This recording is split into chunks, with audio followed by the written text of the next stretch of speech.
제 소개를 할게요. 저는 금융감독원 부산지원에서 근무하고 있는 임은혜 선임조사역입니다. 만나서 반갑습니다.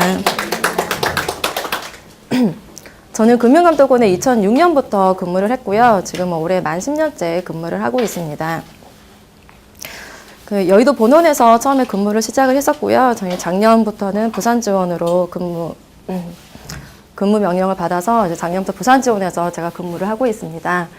오늘 저희 이제 BIFC 금융강좌에 대해서 잠깐 소개를 드리자면, 저희 이제 부산 국제금융 중심지로 이 BIFC 건물을 세워졌고, 또 이쪽 BIFC에 많은 금융 공기업들이 이제 입주를 하고 있어요. 금융주택금융공사, 증권거래소, 지금 이 건물인 이 국제금융연수원 등 많은 금융 관련 공기업들이 이제 이쪽에서 지금 이제 그 본사가 거의 이쪽으로 이전을 해서 많이 하고 있는데, 저희가 이제 부산 시민에게 좀 더 금융에 대해서 좀 강의를 같이 제공을 해서 좀 뭔가 우리 시민들에게 좀 유용한 시간을 제공을 했으면 좋겠다. 이제 이런 취지로 저희가 9월부터 강의가 개설이 되었고요. 저희가 오늘 준비한 주제는 알아두면 유익한 금융 지식이라는 주제인데요. 실은 저희가 금융 교육을 많이 나가고 있어요. 초등학교, 중학교, 고등학교, 주로 학교에 많이 나가고요. 또 일반 성인분들 대상으로도 강의를 하고 있습니다. 저희 뭐 공용 지방 고용센터에도 강의를 나가고 있고, 또 이제 요청이 오면은 저희 이제 요청을 신청을 해주시면은 저는 적극적으로 교육을 다 나가서 무료로 제공을 하고 있어요. 이 내용은 이제 저희 강의하고 있는 내용 중에 그래도 이 정도의 내용은 우리 이제 일반인으로서 알고 어떤 금융 피해에 대해서 좀 예방을 할 수 있는 좀 그런 취지 차원에서 저희 만들어진 강의입니다. 먼저 지금 오늘 할 내용은요, 저희 금융에 대한 기본 개념 간단히 살펴보고요. 또 요즘 신용 사회이기 때문에 또 신용으로 어려움을 겪는 분들도 많이 계시기 때문에 어떻게 하면 신용 관리를 올바르게 할 수 있는지 이제 이런 방법에 대해서 강의를 하고요.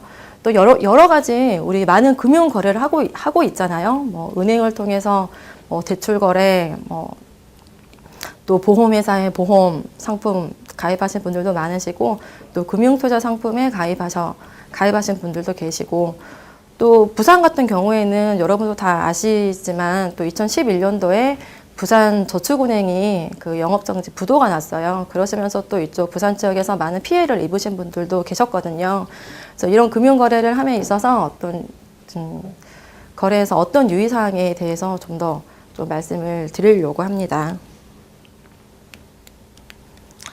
먼저 금융이라는 거는 이제 어르신분들은 다 잘 아시니까요. 이 세 금자에 융통할 융자잖아요. 그래서 금융, 돈이 흐르는 거다. 제가 이제 초등학교에 가면 이런 얘기를 합니다.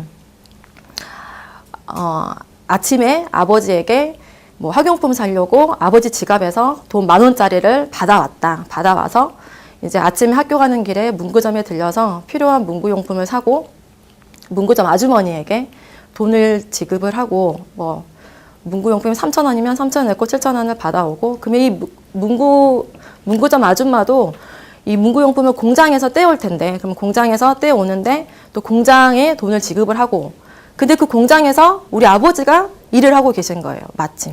그래서 그 아버지는 또 공장에서 일을 하시고 월급을 받으시잖아요. 그래서 월급을 받아서 그 돈이 다시 아버지 지갑으로 들어오는 얘기를 항상 해줘요.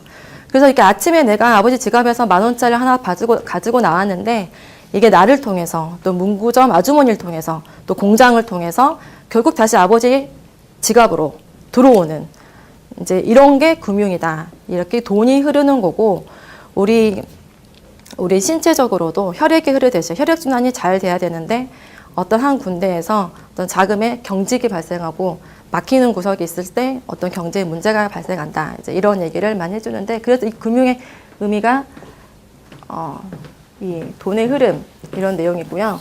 우리가 일반적으로 가게에서는 소득을 창출을 합니다. 그래서 가게를 우리가 자금의 공급자로 보고 있어요. 일단 가정에서 어떤 직업을 통해서 소득을 창출을 해서 자금이 필요한 사람, 일반적으로 기업을 자금의 수요자로 보고 있습니다. 기업이 이제 영업활동 하기 위해서 많은 돈이 필요하기 때문에 기업은 자금의 수요자고, 그럼 이 가계와 기업이 이 직접 거래를 한다. 이런 걸 이제 직접 금융이라고 보실 수 있을 거예요. 우리 그 주식 투자 뒤에도 나오는데요. 뭐 기업 주식회사 같은 경우에는 주식을 발행하기 때문에 직접 금융이라고 하는 것이고, 다만 이 가계와 기업이 직접적으로 거래하는 게 힘들기 때문에 금융회사를 통해서 많은 금융 거래들이 이루어지고 있습니다. 우리 자금의 공급자인 가정은 돈을 집에 계속 현금으로 보관하고 있으면 화폐 가치가 계속 떨어지기 때문에, 물가가 계속 오름에 따라서 화폐 가치는 계속 떨어지기 때문에 자금의 수요자에게 돈을 빌려주고요. 또 은행에 돈을 보관함으로써 또 이자를 받아서 화폐 가치를 유지시키려고 하는 거고요. 또 자금의 수요자는 어떤 사업에 투자를 해서 이자를 갚고도 수익이 그런 큰 소득을 기대하기 때문에 돈을 빌려서 이제 영업 활동을 하는 거죠. 그래서 이걸 금융을 이제 구분을 하자면 직접 금융과 간접 금융으로도 구분을 할 수 있는데요. 아까 말씀드렸듯이 자금의 공급자인 가계와 자금의 수요자인 기업이 이제 직접 거래를 한다. 일반적으로 직접 그러니까 개인 투자자들이 주식회사의 주식을 직접 주식 거래를 하는 걸 다 직접 금융이라고 볼 수 있죠. 그래서 직접 자신의 책임과 계산으로 거래를 하는 거고, 간접 금융은 어떤 공급자와 수요자 사이에 금융회사를 매개로 어떤 금융회사의 금융 상품들, 뭐 은행을 통해서 예금과 대출, 또 그 주식이나 채권, 증권, 주식 거래는 이제 직접 금융이고요. 또 뭐 보험 상품, 이런 금융 상품을 통해서 거래를 하는 겁니다. 근데 간접 금융이 원금 보전 가능이라고 되어 있어요. 항상 원금 보전이 되는 건 아닙니다. 그렇죠? 금융 상품에 항상 원금 보전이 되는 건 아니에요. 하지만 일반적으로 우리가 직접 금융보다는 간접적으로 금융하는 게 좀 더 안전하다. 이렇게 보고 있고요. 또 이제 금융을 구분하자면 어떤 이제 공금융과 사금융을 구분을 했을 때, 이 제도권 금융시장과 금융회상을 통한 자금 거래가 공금융이고, 이제 사금융은 이제 각종 그 사채 거래나 아니면 대부업법도 그 대부업체들도, 물론 대부업체는 저희가 금융회사는 아닙니다. 하지만 그 영업을 하기 위해서는 각 지방자치단체에 등록을 하도록 되어 있어요. 그래서 대부업체가 있는 거고, 금융회사도 제가 좀 말씀을 드리자면, 우리가 일반적으로 금융회사를 권역으로 나누면은 뭐 은행 권역, 그리고 뭐 그 증권 권역에 요즘은 증권회사, 뭐 자산운용회사, 투자자문회사, 뭐 이런 그 금융투자업 관련 회사들이 있는데요. 이런 금융투자업계, 그리고 보험회사, 보험업계는 이제 크게 생명보험과 손해보험으로 구분하잖아요. 생명보험은 어떤 우리 생명과 신체에 위험이 발생했을 때 보험금을 주는 거죠. 보험에 가입자들에게. 그리고 이제 손해보험은 우리 재산에 손실이 발생했을 때, 예를 들어서 집에 화재가 났다든지, 아니면 오늘 자동차 보험도 손해보험이죠. 자동차 보험에 자동차 사고가 나서 자동차 수리하는데 뭐 수리비가 들면은 또 재산에 손실이 발생하기 때문에 재산에 손실이 발생했을 때 그 재산의 손실을 보상해주기 위한 보험이 이제 손해보험입니다. 그리고 금융회사를 우리가 제1금융권, 제2금융권 이렇게 구분을 하기도 해요. 시중은행, 우리가 알고 있는 시중은행들은 대부분 제1금융권으로 보시면 돼요. 신한은행, 우리은행, 농협은행 다 이 제1금융권으로 보시면 되고요. 그 밖에 이제 저축은행, 카드회사, 캐피탈사 이런 것은 제2금융권으로 봅니다. 근데 저축은행에 대해서 우리 이제 상호명이 은행으로 끝나기 때문에 일반인들이 좀 오해를 하실 수도 그 일반 시중은행과 같은 것으로 생각하실 수도 있는데, 저축은행은 어르신들 다 아시겠지만 옛날에 상호신용금고에서 출발했잖아요. 상호신용금고로 있다가 저축 이제 이런 저축 그 상호신용금고 쪽에서 이제 은행으로 명칭을 바꾸고자 해서 저축은행으로 이제 바꿔준 거죠. 저축은행. 하지만 일반 시중은행과는 좀 다릅니다. 조금 그 위험성이 좀 더 있다라고 보시면 되고요. 근데 이제 저축은행을 일반 시중은행보다는 예금금리 같은 거는 좀 더 많이 줘요. 예금금리. 시중은행보다는 예금금리는 좀 더 많이 주는데 대출금리는 또 비싸죠. 대출금리는 또 비싸고. 그래서 뭐 예금을 목적으로 이용하시는 분들은 또 많이 계세요. 그 요즘에 예금자 보호법에 대해서는 많이들 아시니까 1인당 5천만 원까지 원금과 이자를 더해서 5천만 원까지는 보장이 되잖아요. 예금보험공사에서 보호를 해줍니다.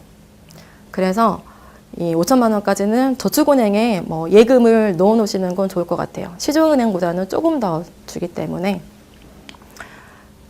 그리고 이제 카드회사 캐피탈사도 제2금융권인데 이제 대출금리를 좀 비교를 드리자면 일반 시중은행이 신용대출을 하는데 요즘은 또 대출금리가 많이 낮아져서 4, 5% 정도 신용 1금융권에서 신용대출이 되는 걸로 알고 있어요. 하지만 카드사 같은 경우에 여러분들 현금 서비스 이용하는 것도 일종의 대출이잖아요. 현금 서비스 이용하는 것도 일종의 대출인데 현금 서비스 같은 경우에는 현금 서비스 이율이 21%, 22%예요. 상당히 비싸죠. 캐피탈사도 그 이상 되고요. 그래서 그렇게 차이가 많이 있어요. 근데 일단 제2금융권에서 대출을 받기가 좀 더 간편하기 때문에 대학생들도 이제 이용을 하는 사례들이 있어요. 시중은행에서 대출 받으려면 기본적으로 뭐 재직증명서, 뭐 등본 이것저것 요구하는 것들이 많이 있는데 저축은행 같은 경우에는 물론 큰 금액으로 대출이 되지는 않지만 뭐 대학생들 소액으로 뭐 500만 원, 1000만 원 이렇게 대출하는 거는 뭐 신분증, 뭐 등본 이렇게 가져가면 해주는 걸로 알고 있거든요. 그래서 절차가 간편하다 보니까 굳이 시중은행을 안 가시고 저축은행으로 바로 가는 경우도 있는데 그러지 마시고 일단 시중은행을 먼저 이용을 먼저 하시기를 제가 말씀드립니다. 네. 우리가 이제 그 물건을 사고 파는 곳이 시장이지요. 그래서 이 물건을 사고 파는 곳이 시장이고 우리 지금 이 경제의 주체들이 뭐 가계, 기업, 정부, 금융회사들 이 경제 주체들이 금융 상품을 사고 파는 곳을 이제 금융시장이라고 볼 수 있습니다. 이 금융 상품은 아까 제가 말씀드렸듯이 각 금융 권역별로 다양한 금융 상품이 있고요. 이런 금융 상품을 사고 판다라고 하는 거는 어떤 필요한 자금이 있으면은 그 금융시장에서 뭐 대출이나 대여의 방법으로 조달을 하고 또 본인의 여유 자금이 있으면은 또 금융시장에서 필요한 사람에게 여유 자금을 빌려주고 또 여유 자금을 운용을 하고 이제 이런 시장을 금융시장으로 합니다. 이제 뭐 금융시장에 고대에서부터 이제 자금의 중개 기능이 있다라고 많이 이제 고전적으로 얘기를 했고요. 요즘은 또 어떤 가격을 결정하는 보이지 않는 손에 의해서 가격을 결정하는 기능, 또 시장 자체적으로 또 규율이 되는 부분들이 있으니까요. 시장 규율 기능도 있고요. 유동성도 제공이 되고 또 투자자들도 그 안에서 위험을 관리를 하고 어떤 금융시장을 통해서 거래를 했을 때 거래 비용이 감소되는 점이 있습니다. 그럼 금융시장의 종류에 대해서 한번 볼게요. 단기 금융시장인 이제 한 번씩은 아마 보셨을 거예요. 콜금리, 콜금리 일반적으로 시중은행들이 중앙은행에서 돈을 빌릴 때 쓰는 금리를 이제 콜금리라고 합니다. RP, 환매조건부 채권, CD 양도성 예금증서, 기업어음, 또 여기 요즘 이 단기 금융시장으로 있고요. 또 자본시장으로 우리 이제 주식, 채권, 자산 유동화 증권 발행하고 있고요. 또 주식 거래를 하시는 분들은 아마 저희 금융감독원에서 운영하고 있는 그 다트 시스템, 전자공시 시스템 아실 거예요. 전자공시 시스템이 있거든요. 이 발행시장과 유통시장을 구분하면은 발행시장은 주식회사에서 증권을 발행을 할 때 저희 금융감독원에 증권 신고서를 제출합니다. 본인이 언제 얼마의 자금이 필요해서 주식을 유상증자를 하겠다. 유상증자를 하겠다라고 이제 증권 신고서를 뭐 유상증자 하고자 하는 날 며칠 전까지 제출하도록 되어 있어요. 그래서 증권 신고서를 제출을 하는데 이제 증권을 발행하는 시장이다. 만드는 시장, 발행 시장이라고 얘기하고요. 유통 시장은 이미 이제 주식 거래하는 시장이 다 유통 시장입니다. 주식을 거래를 하고 또 5% 이상 주식을 한 주식회사의 주식을 5% 이상 갖게 되면은 지분 공시를 해야 돼요. 주식 등의 대량 보유, 보고 의무, 지분 공시도 해야 되고 또 각 회사는 또 뭐 분기마다 분기 보고서 물론 모든 주식회사가 하는 건 아니고요. 또 주식회사 중에 규모가 있고 또 주식회사가 아니더라도 이완회사 같은 경우도 아니더라도 일정 규모 이상 회사들은 다 사업보고서를 제출하도록 되어 있어요. 연간 사업보고서, 뭐 분기마다 분기보고서, 또 반기마다 반기보고서 이런 것들을 다 제출하도록 되어 있는데 이런 것들을 다 이제 저희 전자공시 시스템에 공시를 하는 거예요. 그쪽으로 다 이제 회사에서 자료를 업로드를 합니다. 그러면 이제 간혹 이런 공시를 기한이 지연돼서 하거나 다 며칠까지 보고 기간이 다 있는데 이런 공시를 지연해서 하거나 아니면 허위로 공시하는 회사들도 있어요. 허위로 공시하거나 그럼 이제 저희가 조사를 해서 어떤 뭐 유상 증권 발행 제한 조치라든지 뭐 당분간 뭐 6개월간 증권을 발행하지 못하도록 조치를 한다든지 아니면 뭐 대표이사 임원에 대한 뭐 경고 조치, 뭐 이런 조치를 하고 있고요. 그래서 여러분들 어떤 회사가 좀 궁금하실 때 저희 전자공시 시스템, 뭐 네이버에 치시면 되거든요. 전자공시 시스템, 다트 시스템, DART, 다트 시스템 치시면은 거기 전자공시 시스템으로 연결이 되어서 뭐 삼성전자 이렇게 뭐 치시고 회사 이름 검색하셔가지고 내용을 쭉 보시면 돼요. 그래서 물론 이제 주식 거래 하실 때 주변에서 이제 뭐 많이 듣고 또 거래를 많이 하시는데 또 그렇게 듣고만 거래하는 것보다도 직접 거기 공시 시스템 들어가셔서 그 회사 현황 좀 확인하시고 투자하시면 더 좋을 것 같아요. 그리고 또 이제 저희가 거래소 시장과 장외 시장을 또 구분하는데요. 일단 뭐 주식 거래는 다 거래소를 통해서 주식 거래를 하도록 되어 있습니다. 그래서 저희가 다 그런 거래를 그냥 뭐 장내 거래, 뭐 장 내에서 한다. 다 거래소를 통한 거래거든요. 하지만 거래소를 통하지 않고 장 외에서 그냥 계약서를 체결하고 장외 거래를 하기도 합니다. 네, 장외 다 이게 사적 자치 안에서 하는 거기 때문에요. 장외 거래도 가능해요. 거래소 통하지 않고 계약서 체결해서 장외로도 거래를 합니다. 그리고 뭐 외환시장 우리가 일반적으로 환전하는 거 이제 현물환이라고 하고요. 선물환은 나중에 환율이 어떻게 변동할지 모르기 때문에 이 선물환 거래도 같이 하는 경우들이 있어요. 환율이 오를지 내릴지 모르기 때문에 환율이 오르거나 내리더라도 미래에 어떤 일정 시점에 일정한 가격으로 서로 거래하기로 미리 현재 시점에서 계약을 체결하는 거죠. 선물환 시장이고요. 또 파생금융 시장 있습니다. 우리가 아까 제가 은행을 뭐 시중은행을 일반적으로 말씀드렸는데요. 우리가 일반적으로 알고 있는 은행들이 이제 시중은행, 일반은행이고요. 특수은행이라고 하는 거는 어떤 특수한 목적하에서 만들어진 은행입니다. 산업은행, 대표적으로 산업은행, 뭐 한국수출입은행, 중소기업은행, 뭐 농협협동조합중앙회, 또 수협 이런 것도 특수한 법률에 의해서 만들어졌기 때문에 특수은행이라고 구분을 하고 있어요.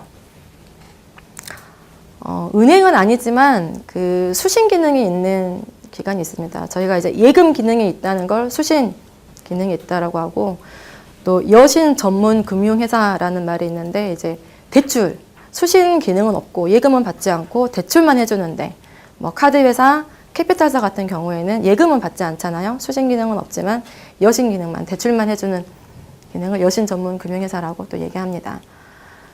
이 회사들은 은행은 아니지만 이제 예금을 취급하는 수신 기능이 있는 회사입니다. 자산운용회사, 일반 투자자로부터 어떤 자금을 받아서 자산운용회사가 자산을 운영하는 거죠. 운영을 해서 수익이 날 수도 있고 손해가 날 수도 있어요. 손실이 날 수도 있어요. 하지만 그 책임은 오로지 투자자에게 다 기속을 시키고 있습니다. 저축은행도 이제 비은행으로 분류를 하는데요. 비은행이라고 분류합니다. 저축은행. 또 신협도 있고요. 뭐 우체국, 종합금융회사, 요즘 종금사는 많이 없는데요. 이제 종금사가 있고요. 또 증권 관련 기관에 이제 증권회사는 주식 거래를 하는데 그 증권회사의 증권 계좌를 개설을 하죠. 증권 계좌를 개설해서 증권회사를 그 주식 거래를 중개하는 기능을 하는 겁니다. 주식 거래를 중개하는 기능을 업무로 하고 있고요. 선물회사, 투자자문회사, 증권 관련 기관으로 있고요. 또 보험회사, 생명보험회사, 손해보험회사, 또 우체국 보험, 공제. 근데 실은 저희는 생명보험회사와 손해보험회사만 저희 금융감독원이 감독 검사를 하고 있어요. 그리고 우체국 보험 같은 경우에는 그 요즘 미래창조과학부 소관이거든요, 우체국. 그래서 그쪽에서 또 감독 검사를 하고 있고요. 또 공제는 예전에 그 농협보험, 지금은 농협생명보험, 농협손해보험이 다 출범을 했어요. 2012년 3월에 농협생명보험, 농협손해보험 다 출범했는데 그 전에는 다 공제였어요. 공제. 그래서 그 농협도 농협은행이 있고 각 단위조합이 있습니다. 각 단위조합이 있고요. 단위조합은 아직까지 공제상품 취급을 하고 있어요. 보험과 같아요. 보험과 같고, 보험과 같은 성격이 있는 거고, 그 택시 공제조합, 뭐 버스 공제조합, 이렇게. 기능은 보험과 유사합니다. 서로 돈을 모아서 어떤 위험이 발생했을 때 그 보험금의 형태로 지급이 되는 거고요.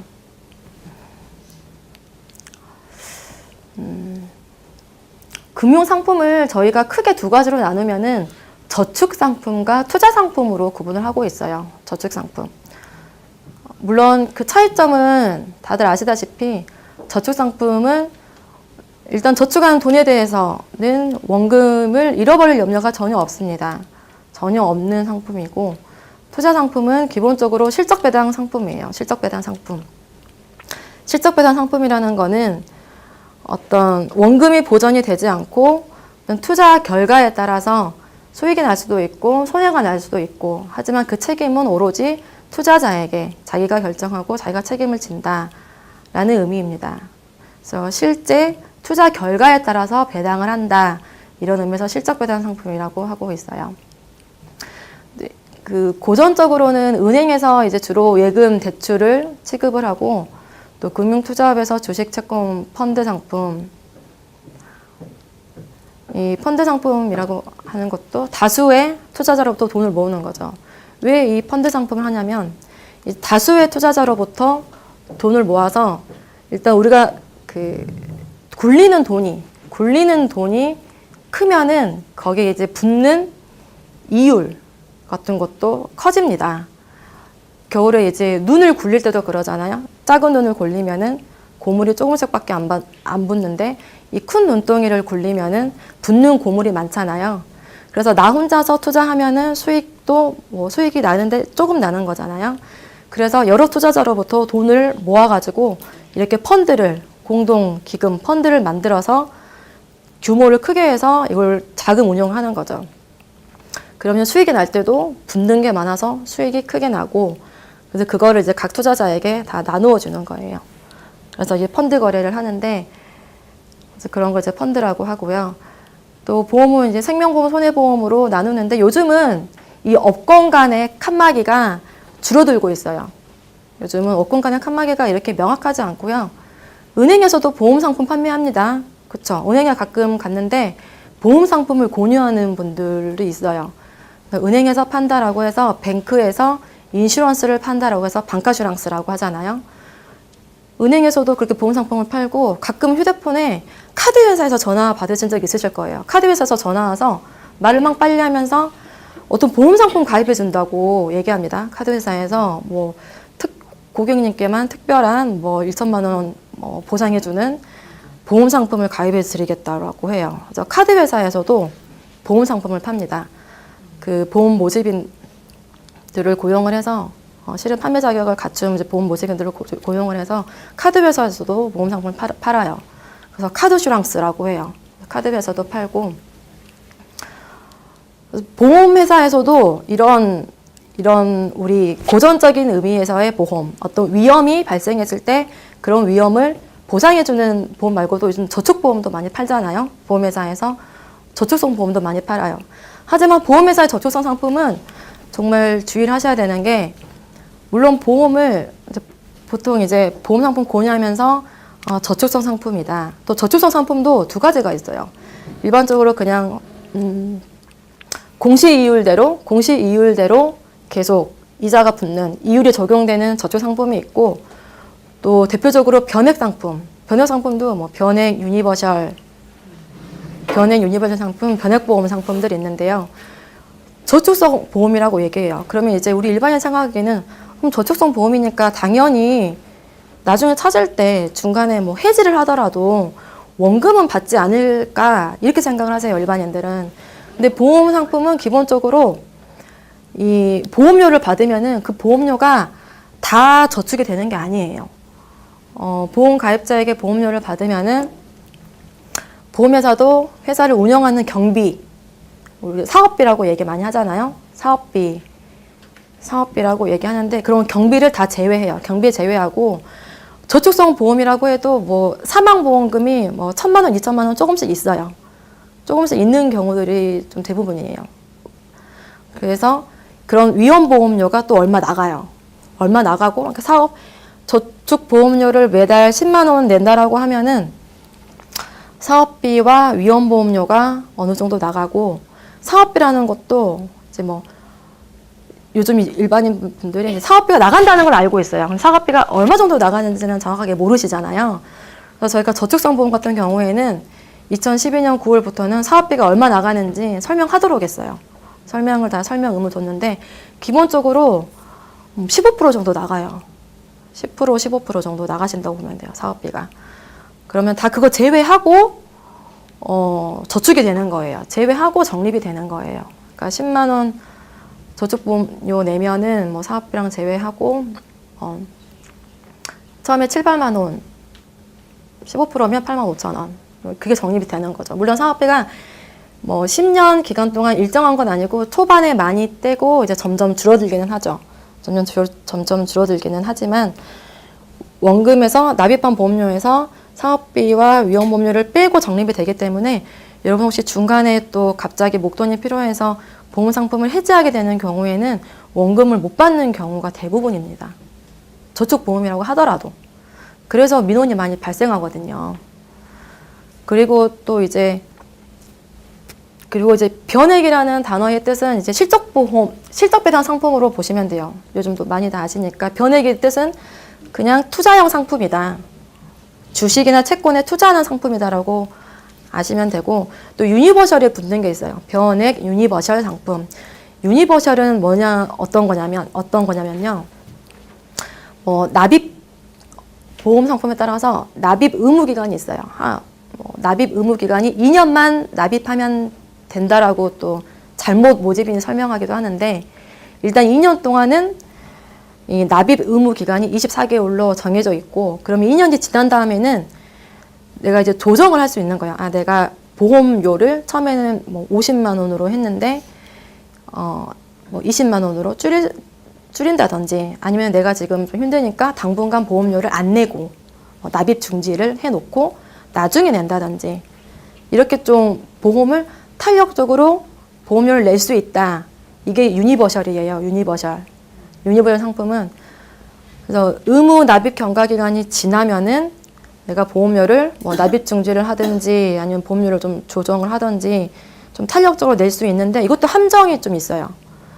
이건 어떤 함정이냐면, 만약에 내가 납입 중지를 하더라도 보험이라는 게 그 보장의 기능이 조금씩 있거든요. 보장의 기능이 있다는 거는 어떤 위험이 발생했을 때 보험료가 나간다는 거예요. 아까 제가 저축성 보험 같은 경우에도 뭐 사망 보험금이 뭐 1,000만 원, 2,000만 원 이게 좀 작은 금액으로 있는 경우들이 있는데, 그러면 그 위험보험료가 나가요. 그럼 위험보험료가 내가 보험료를 안 냈기 때문에 납입중지 상태면은 내가 보험료 안 냈잖아요. 그럼 그 위험보험료가 어디서 나가냐면 내가 적립해둔 보험료에서 또 그 위험보험료랑 사업비가 나가요. 예. 그래서 그러니까 뭐 가끔 이제 민원인들이 이제 민원 내시면서 보험 상품 2년만 내면은 안 내도 된다고 했는데 나중에 확인해 보니 그래서 그냥 놔두고 보험 상품을 그냥 갖고만 있었는데 나중에 확인해 보니까 지금 찾으면은 훨씬 안 되는 금액만 찾을 수 있고 그동안 계속 뭐 이제 대체보험료라고 얘기하거든요. 대체보험료, 월대체보험료. 월대체보험료가 적립한 거에서 다 나갔다고 하더라. 근데 그런 부분 전혀 설명 못 받았다. 이제 이런 식으로 많이 말씀하시거든요. 그래서 이런 좀 기본적인 개념을 좀 알고 계시면은 나중에 어떤 상품 가입하는 데 도움 되실 것 같아요. 지금 변액 보험이라는 거 실적 배당형 상품이고, 변액 유니버셜 붙어 있는 거는 어떤 납입 의무 납입 기간 후에 보험료를 탄력적으로 낼 수 있지만 내가 보험료를 안 내더라도 적립한 보험료에서 사업비랑 위험보험료가 나가는 것이다 라고 알고 계시면 되고, 저축보험이라고 하더라도 사업비랑 위험보험료가 나가기 때문에 내가 중도 해지하게 되면은 납입한 보험료보다 더 적은 돈을 받을 수가 있고, 하지만 보험회사에서 또 강조하는 거는 이제 10년 납입을 하면 비과세다. 이건 맞아요. 이 보험 상품은 10년 동안 가지고 계시면은, 근데 비과세라고 하는 거는 일반적으로 우리가 이자소득세 내잖아요. 은행에 뭐 예금을 가입하더라도 그 이자에 대해서 이자소득세가 16.5% 정도 내고 있어요. 그래서 그 이자소득세가 면제된다는 말입니다. 10년 이상이면 비과세인 건 맞고, 또 이제 뭐 복리의 마법 이러잖아요. 10년 동안 이게 복리로 적용되기 때문에 이제 이자가 붙는 방식에 단리가 있고 복리가 있습니다. 구분은 어떻게 하시냐면, 단리라는 거는 최초 원금에만 이자가 계속 붙는 거예요. 내가 최초 3년 동안 예금을 했는데 3년 처음에 100만 원을 예금했다. 그러면 1년 차에 그 100만 원에 대해서 이자가 붙고, 2년 차에도 내가 납입한 원금이 100만 원에 대해서만 원금이 붙어요. 그러니까 이자 붙는 게 다 똑같아요. 3년이 지나도 납입한 원금에 대해서만 이자가 이제 한 번만 붙는다. 원금에 대해서만 단리로 해서 똑같고, 복리는 1년에 100만 원을 넣으면은 1년 뒤에 뭐 5% 이자면은 이제 5만 원의 이자가 붙었을 거예요. 그럼 2년 차에는 105만 원을 원금으로 인식합니다. 그렇죠? 예, 105만 원을 원금으로 인식해서 105만 원에 대한 또 이자가 붙는 거고, 그러니까 원금에 이 이자가 한번 5%로 붙었고 또 그거에 대해서 이자가 붙기 때문에 복리라고 하는 거죠. 예, 복리. 그럼 3년 차에는 2년치의 원금 이자를 또 원금으로 인식해서 또 거기에 이자가 붙는 거고. 그래서 그 말은 맞아요. 또 이제 보험 상품 설명하시는 분들이 10년 비과세이고 복리이다. 아니면 복리의 마법이어서 돈이 뭐 엄청 불어난다. 뭐 이렇게 말씀을 많이 하시는데, 복리도 맞죠. 복리도 맞는데 또 이제 요즘 또 저금리 시대이다 보니까 또 그런 부분도 감안을 하셔야 되고, 근데 이제 그 10년 비과세 저축형 상품은 또 어떤 점이 있냐면 그 최저 보증 이율 같은 게 있어요. 한번 과거에 가입하신 분들은 확인 한번 해보시면 좋을 것 같아요. 2007, 8년도에 가입하신 분들은 물론 이제 공시 이율이라고 매월 보험회사가 이율을 공시해요. 그 공시 이율에 따라서 불이가 되는데, 혹시 공시 이율이 떨어지더라도 최저로 보증해 주겠다, 이율을. 그래서 지금 뭐 요즘 뭐 예금 이율도 뭐 1%대잖아요. 1%대인데 공시 이율도 1%대로 알고 있는데, 2007년도에 가입하신 분들 최저 보증 이율이 한 3%, 4% 되는 상품들이 있었어요. 그거는 3, 4%씩 그 이율을 최저로 보증해 주는 거죠. 그래서 혹시라도 이제 저축보험에 내가 이제 또 세금 비과세가 되니까 또 세금 면세 목적으로 또 저축 보험 상품 찾으시는 분들도 계시거든요. 그러면은 최저 보증일이 얼마 되는지 또 뭐 이게 혹시 유니버셜인지 변액인지 이런 부분 다 확인하시고 가입을 하시는 게 좋을 것 같아요.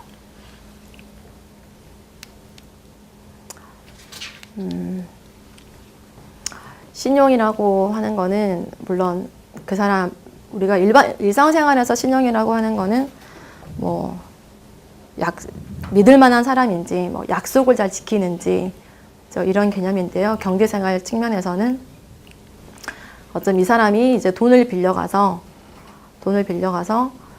정해진 기한 내에 그 원금과 이자를 갚을 수 있는지 이게 이제 신용인 거죠.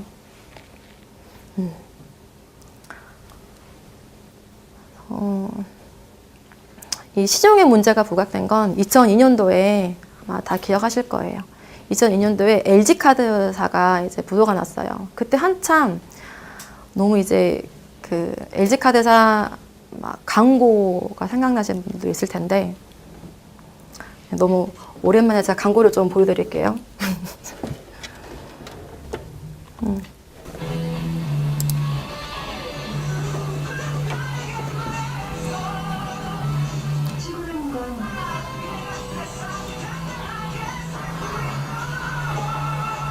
앞서가는 거죠.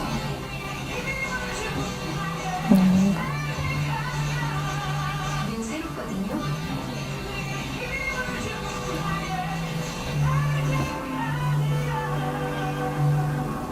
난 LG카드 왔어요. 어떤 이런 이미지 광고 또 잠시만요.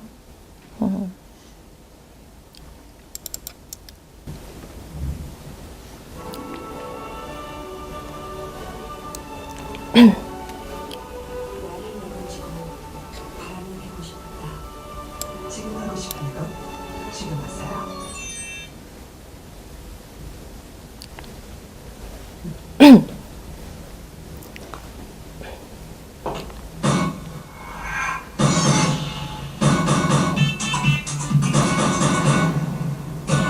꺼내라. 가둬두기엔 할인의 기회가 너무 많다.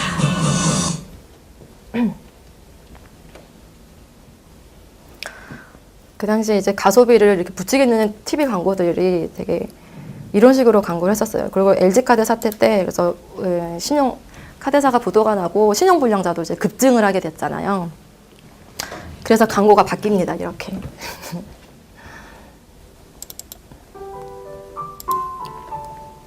갖고는 싶지만 꼭 필요한지 욕심은 나지만 갚을 수 있는지. 한 번 더 생각해야죠. 신용카드 발리 있으시다.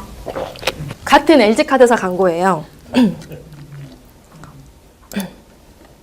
그래서 이제 그때 이제 신용의 문제가 부각이 됐습니다. 그 LG카드사 사태 이후로 신용 불량자도 2023년도에 가장 많았었고요. 신용의 문제가 부각이 됐었고, 근데 신용이 그 생각보다 우리 주변에서 쓰고 있는 것들의 신용이 되게 많아요. 여러분 그 전기, 도시가스 요금 다 저희가 신용으로 쓰는 겁니다. 신용이라는 게 미리 우리가 어떤 서비스를 이용을 하고 한 달 뒤에 돈을 내잖아요. 그 사용한 대가를 한 달 뒤에 지급을 해요.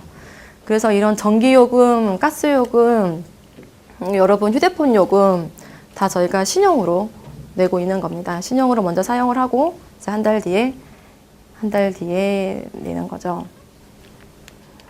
그러니까 뭐 신용을 굳이 구분하자면 우리가 요즘은 뭐 신용카드로 대부분 많이 마트에서 물건 살 때도 뭐 1,000원, 2,000원짜리도 다 신용카드로 요즘 거래를 많이 하잖아요. 그래서 물건을 살 때 뭐 이용하는 신용카드를 이용해서 구입을 한다. 뭐 이런 걸 판매 신용이라고 하면은 또 현금 대출, 현금 서비스도 받고요. 또 어떤 서비스 신용이라고 해서 휴대폰이나 전기, 뭐 수도, 가스요금 등 공과금을 미리 사용을 하고 또 이런 서비스를 먼저 제공을 받고 나중에 계산을 하는 거죠. 근데 물론 신용으로 하는 게 신용거래가 참 간편하긴 합니다. 정말 신용카드 한 장이면은 뭐 어디 가서나 다 되니까 간편한 건 사실이에요. 당장 뭐 돈이 없어도 뭐 물건도 바로 구입할 수 있고 어떤 뭐 현금 서비스도 급할 경우에는 참 편리한 점이 있잖아요. 하지만 현금 서비스 같은 경우에는 그 급할 때 이용하시고 혹시 자금이 생기시면은 카드 회사에 연락을 하셔가지고 바로바로 상환을 해주시는 게 좋아요. 그 기간까지 기다리지 마시고 카드 기간까지 기다리면 그 기간까지 이자가 다 나가거든요. 그래서 돈이 생기면은 카드 회사에 전화해서 바로바로 상환을 하시는 게 좋습니다.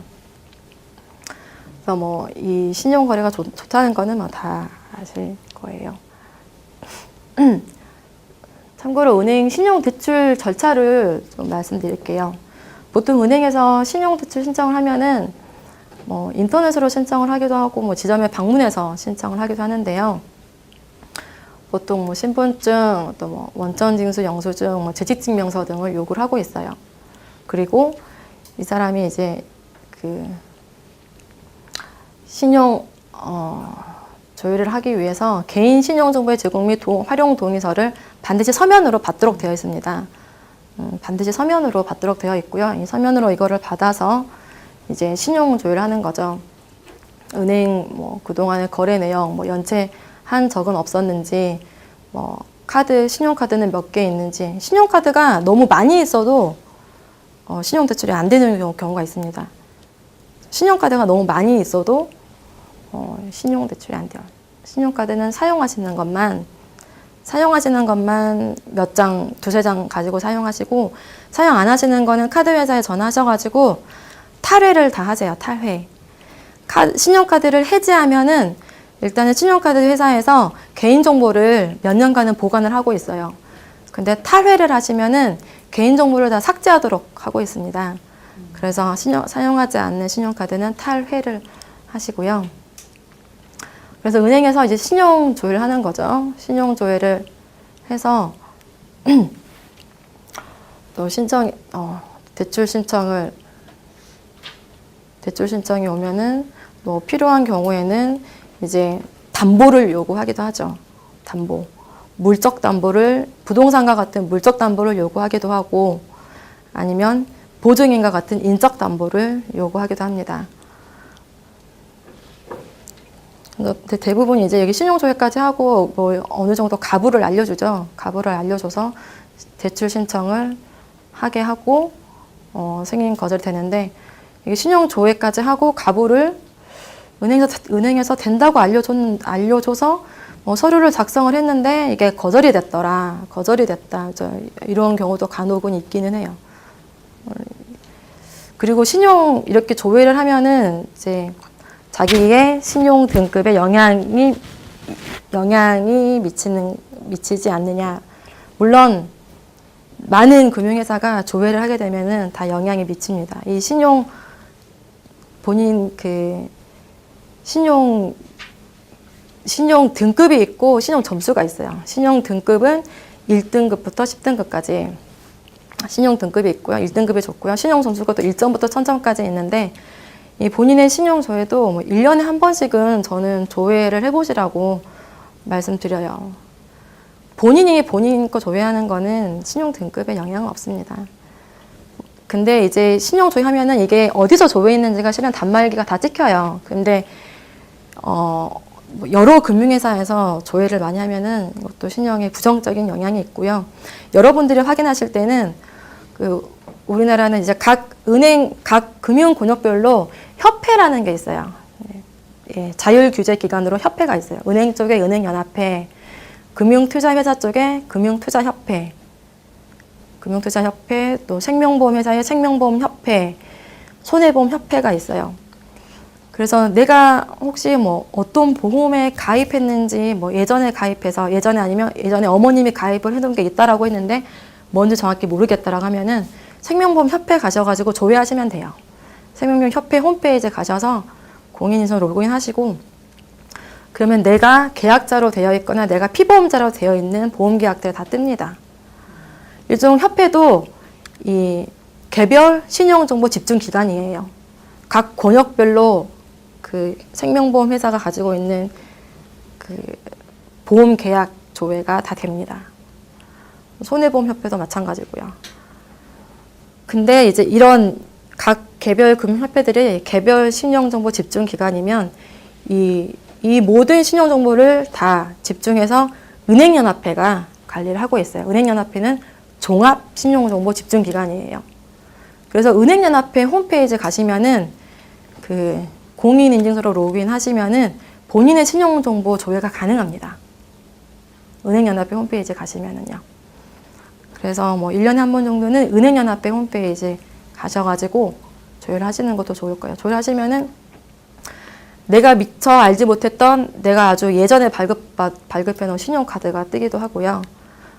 예, 그래서 그런 거를 확인을 하시고 또 전화를 하셔가지고 탈의를 하시고 그런 것들을 뭐 1년에 한 번 정도는 체크를 하시는 게 필요할 것 같아요.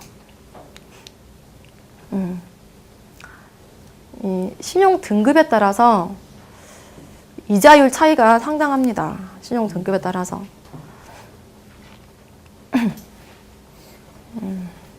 뭐 1등급이 6.10% 정도였다면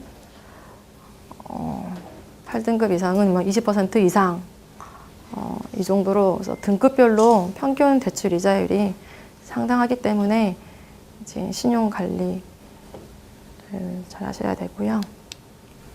물론 이제 연체하게 되면은 어떤 뭐 모든 거래에서 어떤 불이익이 있겠죠. 요즘 그 이제 취직할 때도 신용 정보를 요구하는 회사들이 있습니다.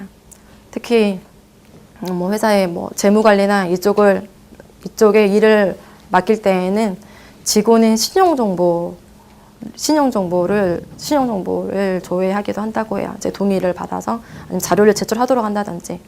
그리고 결혼정보업체 같은 경우에도 회원가입할 때 신용 정보를 요구하고 있습니다.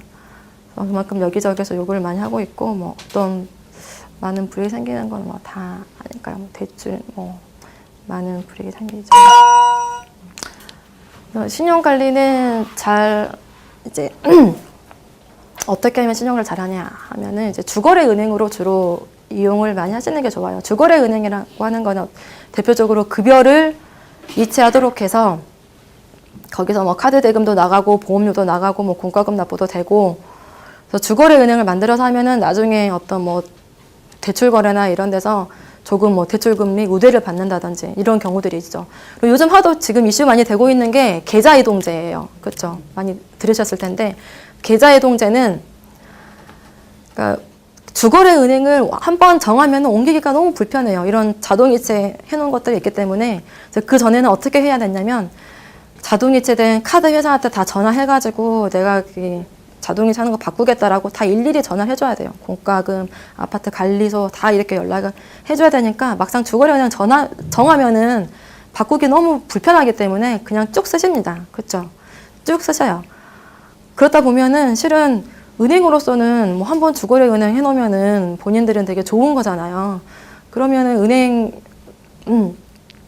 은행으로서는 좋을 수는 있지만 저희 뭐 또 수요자 입장에서는 더 나은 서비스를 은행으로부터 받아야 되는데 그런 점에 있어서 은행이 노력을 게을리할 수 있다는 거죠.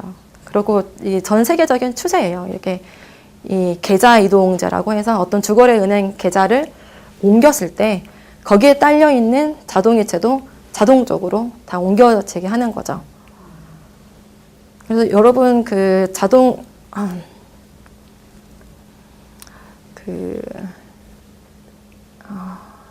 제가 이 사이트가 생각이 안 나는데 계좌이체 제가 이따 확인하고 알려드릴게요. 쉬는 시간에. 그래서 이 계좌이체를 신청을 하면은 이게 시간은 좀 걸려요. 한 5 영업일이 걸린다고 제가 들었거든요. 5 영업일이 걸려서 신청을 하면은 그 다음 날로부터 5 영업일이 지나야 이 계좌 이동이 다 처리가 되어서 혹시 그 이전에 계좌이체 하는 자동이체 기간이 도래하면은 그거는 계좌이체 신청을 했더라도 그 이전에서 이체가 돼요. 자동이체가 되기 때문에 5 영업일이 걸린다고 해요. 그래서 지금 사람들이 또 너무 시간이 오래 걸린다. 또 이런 분말들이 좀 있어요. 그래서 이런 계좌 이동제가 지금 좀 이슈가 되고 있고요. 또 은행들도 그래서 고객들을 잡기 위해서 다양한 서비스를 제공하고 있는 것으로 알고 있어요.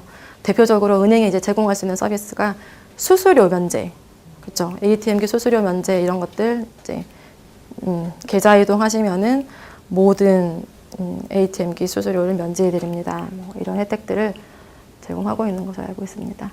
뭐 대출금리 우대 혜택도 뭐 있고요. 이것도 한번 그 서비스 혹시 이제 계좌이동을 생각하고 계신 분들은 은행마다 또 서비스 비교하셔가지고 계좌이동 서비스 이용하시면 좋을 것 같아요. 뭐 연체금 상환하실 때 뭐 어떤 것부터 해야 될지 또 간혹 고민될 때가 있어요. 그럼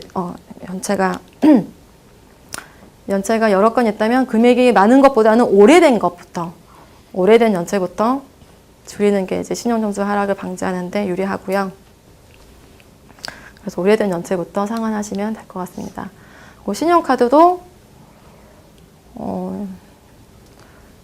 신용카드도 요즘 이제 신용카드는 부가 서비스를 보고 고르시잖아요. 내가 많은 혜택을 볼 수 있는 부가 서비스가 있는 신용카드, 뭐 항공권 마일리지 적립되는 카드, 교통비 할인되는 카드, 그래서 이런 부가 서비스를 보시고, 근데 한참 이 카드 회사에서 부가 서비스를 다양하게 내놓고 있는데 또 이게 함정이 있는 게 또 작은 글씨로 또 사정에 따라서 부가 서비스가 바뀔 수 있습니다. 또 뭐 이렇게 되어 있는 경우들도 있어요. 그래서 부가 서비스가 처음에 1년 정도 있다가 나중에 부가 서비스가 하나 둘씩 막 없어집니다. 그리고 요즘 뭐 카드도 사용 금액이 매월 뭐 20만 원, 30만 원 이상 되어야 혜택을 볼 수 있게 좀 되어 있으니까 그냥 한두 개 카드에 집중해서 사용하시는 게 좋을 것 같아요.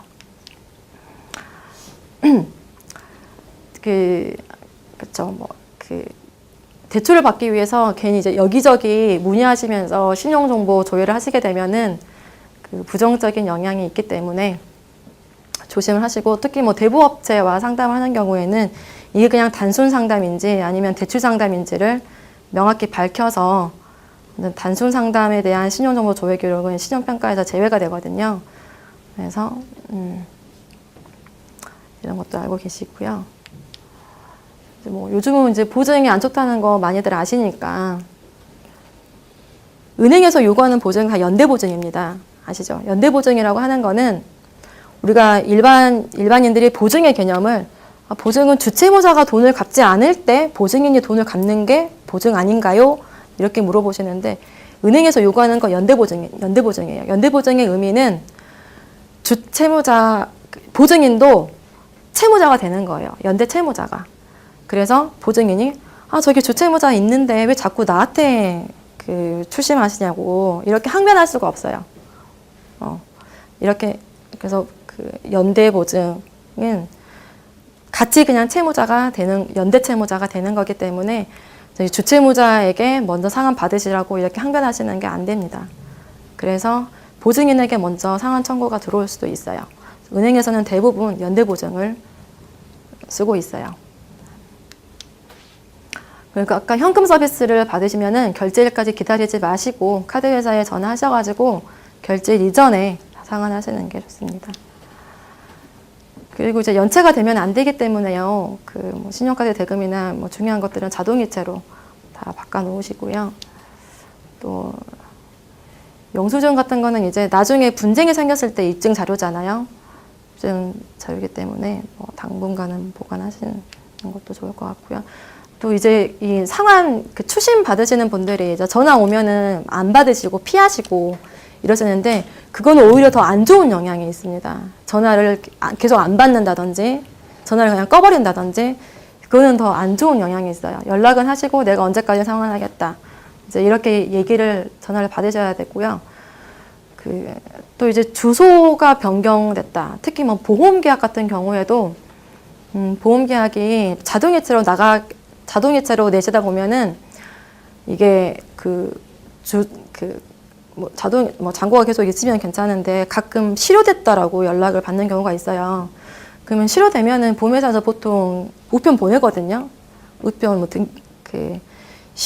보험료가 2달 보험료를 안 내시면은 보험계약이 실효가 됩니다. 해지가 돼요. 해지가 돼서 나중에 보험계약을 부활하실 때 혹시 질병이 발생하면 보험회사에서 부활 승인 안 해줘요. 근데 이제 그러면 보험료가 미납이 됐으면 실효된다고 왜 나한테 예고를 해줘야 되는데 왜 예고를 안 해줬냐? 그럼 봐보면은 이사하시고 주소지 변경 이사를 하셨는데 주소가 변경됐다는 거를 알려주지 않으셔가지고 통보를 못 받으신 거예요. 그럼 그거는 보험 가입자 책임이죠. 보험 계약자가 주소지 변경된 걸 알려주지 않아가지고 회사가 그전 주소지로 보냈는데 못 받았다든지. 근데 물론 해고 예고 통지는 저희 보험 약관으로 등기나 음성 녹음을 통해서 하도록 되어 있어요. 그래서 뭐 그런 경우들은 등기로 반드시, 근데 등기로 경비원이 수령을 했다라고 하면은 본인이 수령한 겁니다. 보험 가입자가 수령한 거예요. 경비원이 수령한 거는. 반성되지 않는 한. 그래서 주소지 변경된 것도 다 금융회사에 꼬박 알려주셔야 되고, 이로 인한 불이익은 알려주지 않으시면은 다 가입자가 불이익을 받는 거고요. 자주는 아니고요. 연 1회 정도는 확인하시는 게 좋을 것 같습니다. 혹시 내가 조회를 해봤는데 나의 신용정보가 좀 잘못되어 있더라 라고 하시면은 은행연합회에서 조회하시고 은행연합회에 수정을 요구하실 수 있으세요. 신분증 제시하고 나의 신용정보가 잘못됐다 이렇게 수정을 요구하실 수 있으십니다. 두 번째 시간에는 제가 금융거래 시 유의사항 중심으로 여러분 거래하시는데 좀 실생활에 도움이 되는 내용들을 좀 많이 말씀을 드릴게요. 아까 제가 자동이체 통합관리 서비스 말씀드린 게 여기 홈페이지입니다. payinfo.5월.kr인데요. payinfo 홈페이지에서 이 자동이체를 조회하실 수 있으세요. 내가 지금 나의 어떤 계좌에 나의 주거래 계좌에 자동이체에 묶여 있는 것들을 어떤 자동이체가 있는지가 쭉 나옵니다. 이 계좌에 쭉 나와요. 그럼 여기서 내가 필요 없는 자동이체는 해지를 하실 수 있으세요. 변경도 하실 수 있으세요. 변경도 하시고, 변경 신청한 날 빼고 5영업일 걸리는 걸로 제가 알고 있거든요. 그래서 이 서비스가 있고요. 저희 금융감독원 홈페이지도 좀 소개를 드릴게요. 저희 금융감독 홈페이지가 이게 메인 페이지고, 여기서 제가 말씀드리고 싶은 거는 이렇게 메뉴 줄기찾기 보면은 아까 제가 제1금융권, 제2금융권 했는데 저희 금융감독원에서 감독 검사를 받는 회사들, 제도권 금융회사라고 얘기하는데요. 이런 제도권 금융회사를 여기서 조회하실 수 있으세요. 가끔 뭐 문자 메시지로 뭐 NH 캐피탈 대출 상담 뭐 이런 거 받으시는데 그 NH 캐피탈이 그냥 NH 금융, NH 증권인 줄 아시는 분들 계시는데 그냥 제도권 금융회사도 아니었었어요. 그래서 혹시 이 금융회사가 제도권 금융회사가 맞는지 좀 확인하고 싶다라고 하면은 여기 제도권 금융회사 조회 여기에 들어가셔가지고 그 이름을 치고 확인을 하시면 돼요. 그리고 혹시 제가 아까 말씀드린 게 이 다트 시스템, 전자공시 시스템. 주식 거래를 하시는 분들은 이게 다트 시스템에 들어가셔가지고 다 공시한 걸 여기에 쭉 올려놓습니다. 그래서 뭐 사업 보고서, 반기 보고서, 뭐 이런 보고서들 조회가 가능해요. 그래서 보시면 되고요. 그리고 혹시 이제 금융 거래를 하시다가 또 뭐 문제가 생기시는 경우들이 있어요. 저희 이제 민원 유형들을 많이 보면은 뭐 아직까지도 은행 같은 경우에는 중도상환 수수료 때문에도 뭐 민원 많이 발생하고 있고요. 중도상환 수수료 보통 3년 이내에 상환하게 되면 오히려 중도상환 수수료를 내는 경우들도 있잖아요. 그래서 이제 대출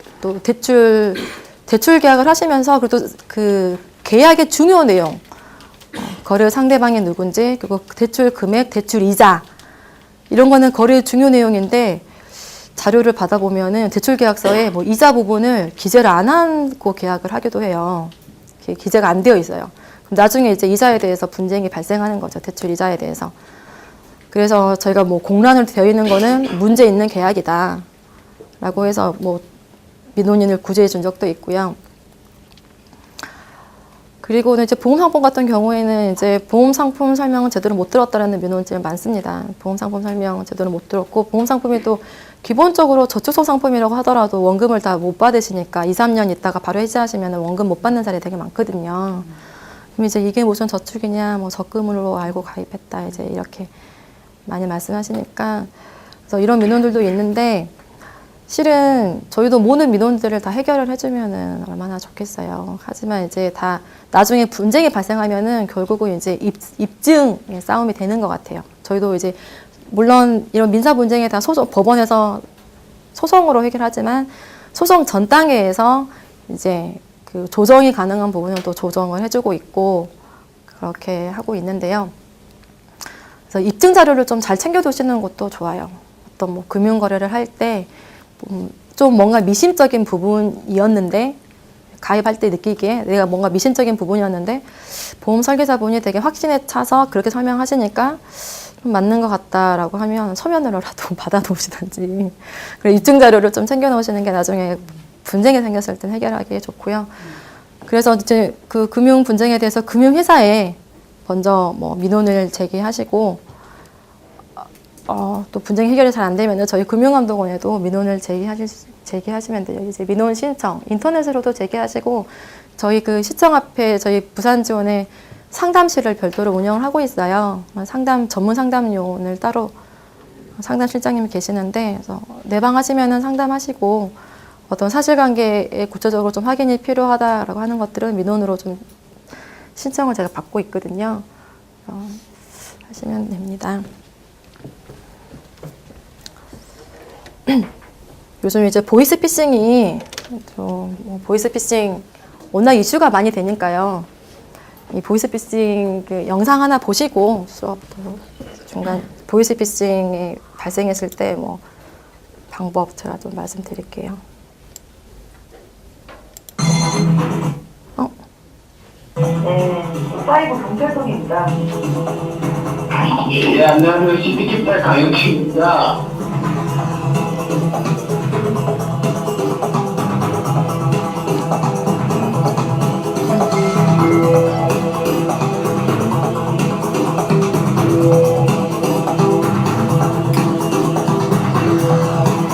보이스피싱, 당신은 괜찮으십니까?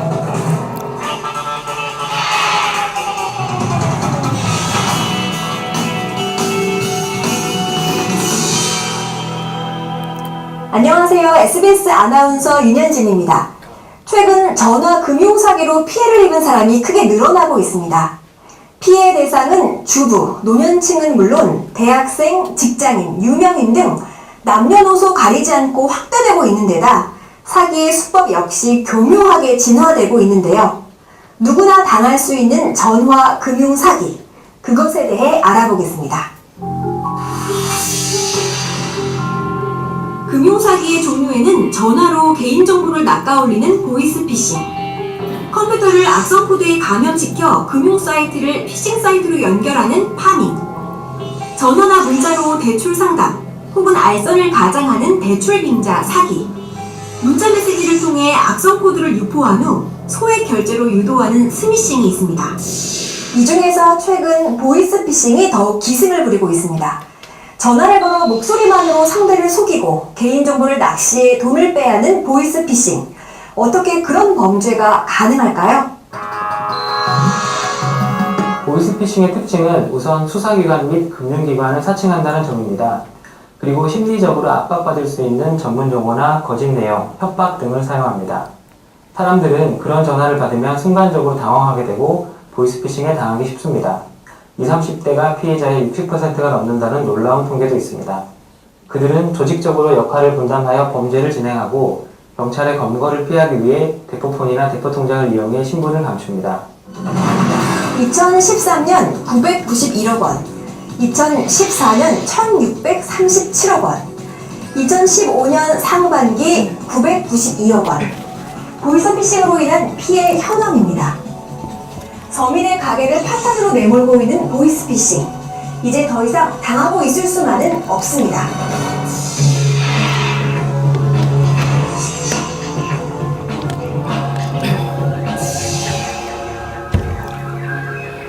그렇다면 이제 실제 걸려온 근원 목소리를 통해 그들의 수법과 특징을 다시 한번 확인해 보겠습니다.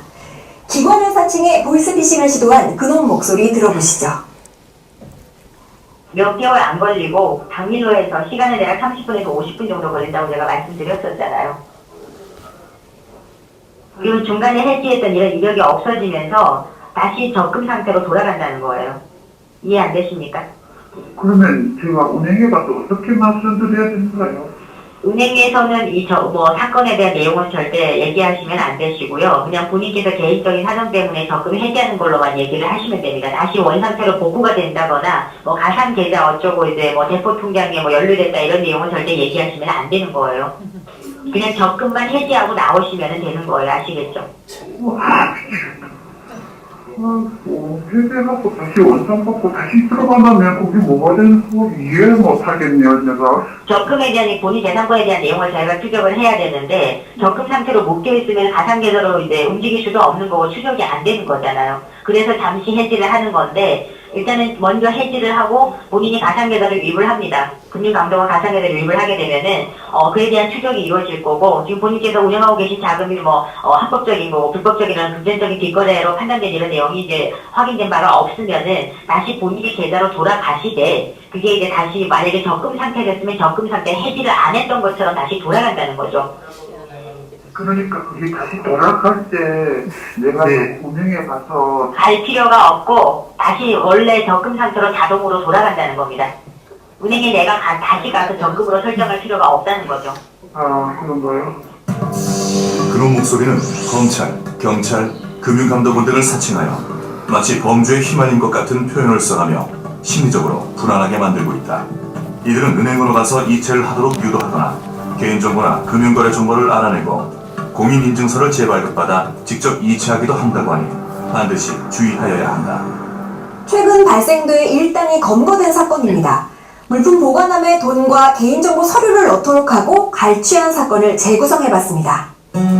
서울지방검찰청입니다.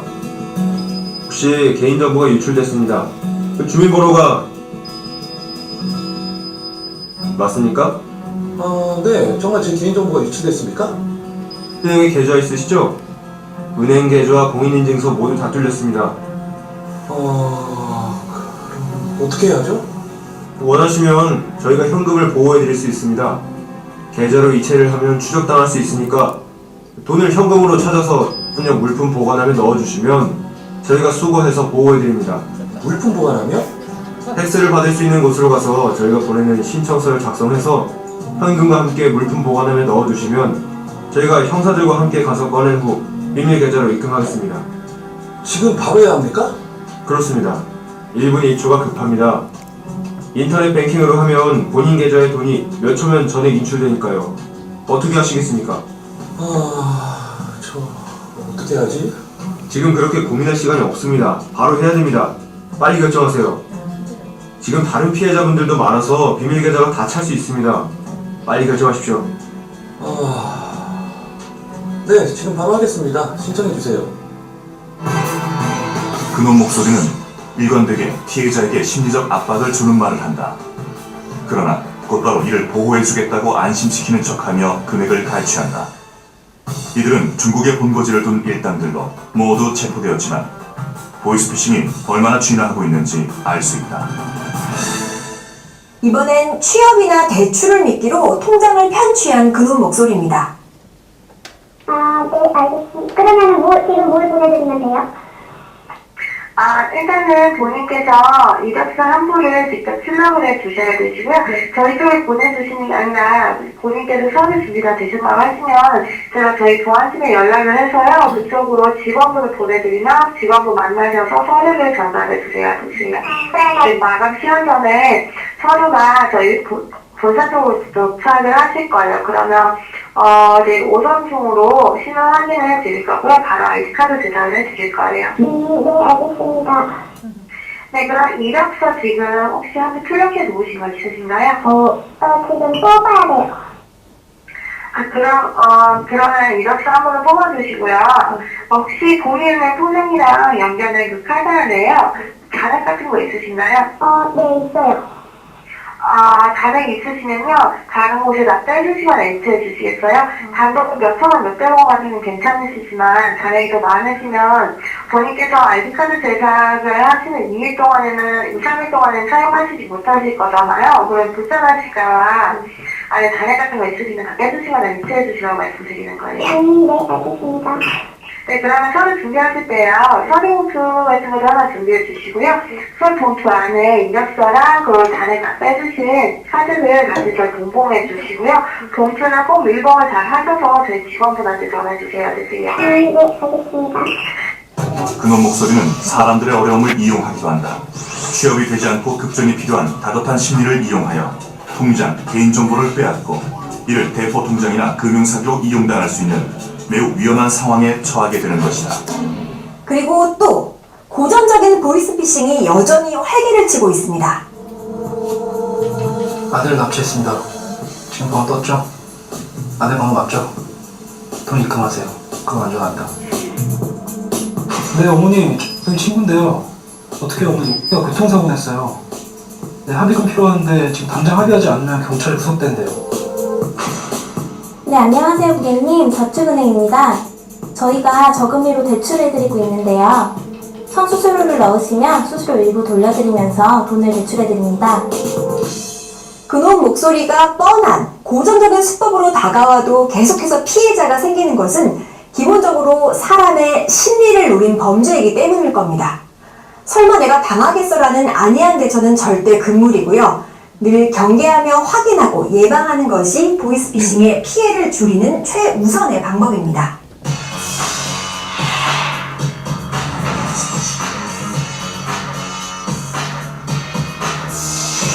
보이스피싱의 유형과 수법은 날이 갈수록 진화하고 있습니다. 그 피해자 중에는 일반인은 물론 고학력자, 전문직 종사자, 연예인도 있습니다. 네, 안녕하세요. 탤런트 이혜인입니다. 보이스피싱이나 파밍, 사람들이 왜 당하지? 하고 생각했는데요.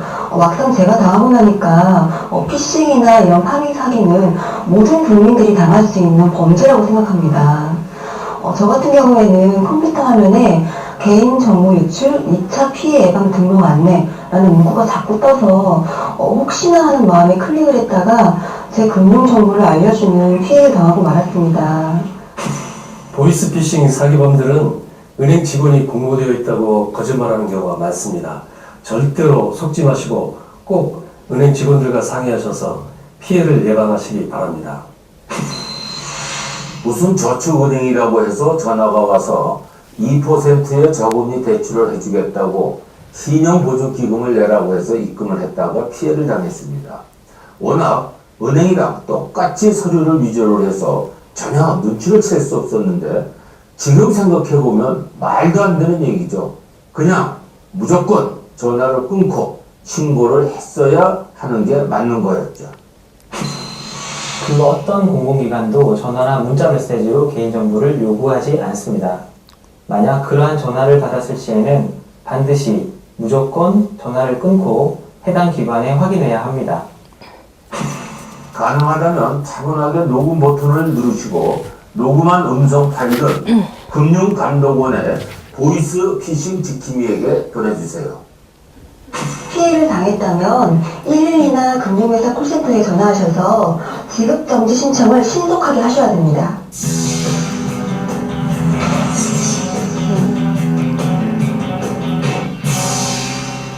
2006년 최초로 발생한 금융사기는 현재까지 총 52,451건, 그 피해액은 무려 5,731억 원입니다. 정말 여기까지 보실게요. 사례들이 되게 다양하게 소개가 많이 됐는데요.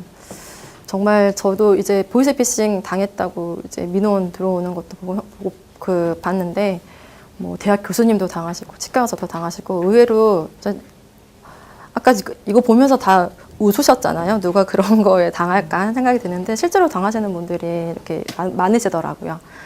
그럼 이제 만약에 주변에서 이런 사기를 당했다라고 했을 때 어떻게 대처를 해야 되는지에 대해서 말씀드릴게요. 먼저 말씀드린 대로 이제 내가 사기를 당해서 돈을 이체해 준 거예요. 그럼 내가 사기를 당했다는 사실을 인지한 즉시 그 이체 계좌에 대해서 지급 정지를 신청하셔야 돼요.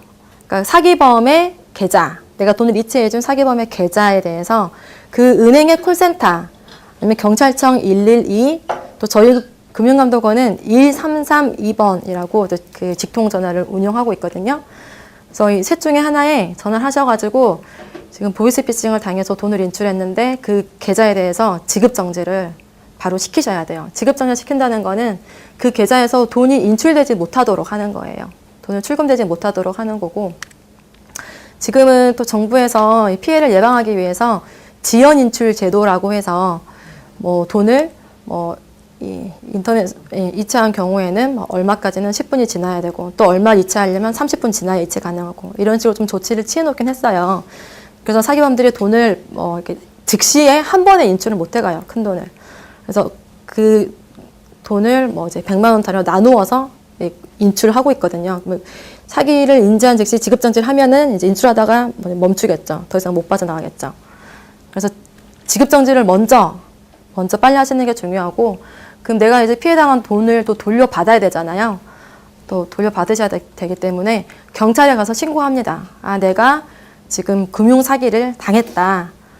그럼 경찰에서 보통 이제 사기 계좌가 이제 쭉 있어요. 그러니까 사기 자주 그 대포통장으로 이용되는 그 계좌들이. 그래서 이런 걸 또 확인하면은 이게 보이스피싱이 맞다라고 경찰청에서도 인지를 해요. 인지를 하고 사건 사실 확인원을 이제 받아오세요. 경찰서에서 보이스피싱을 당한 게 맞다. 이 사건 사실 확인원을 받아와서 그 돈 보낸 계좌 은행에 가서 피해 환급금 반환 신청을 합니다. 피해 환급금 반환 신청하러 왔다라고 하면 이제 신청서를 주세요. 그럼 신청서에다가 내가 보이스피싱을 당해서 얼마를 언제 입금했고 지급정지 언제 했고, 그러면 은행에서 그 피해 환급금 반환 신청을 받아서 한 2개월 동안 채권 소멸 공고를 해요. 이 계좌가 금융사기에 이용이 되었고, 이 채권의 실소유자가 이 피해 환급금 반환을 실소유자가 이제 소유권을 주장을 하고 있으니 혹시 다른 소유자가 있으면 신고해라.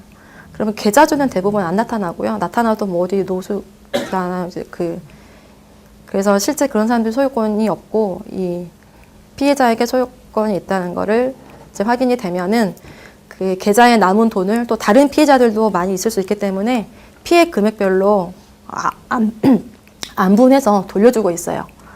근데 또 이런 피해 환급금 반환 절차를 모르셔가지고 또 반환을 받아가지 않으시고 계좌에 계속 남아있는 돈들도 있어요.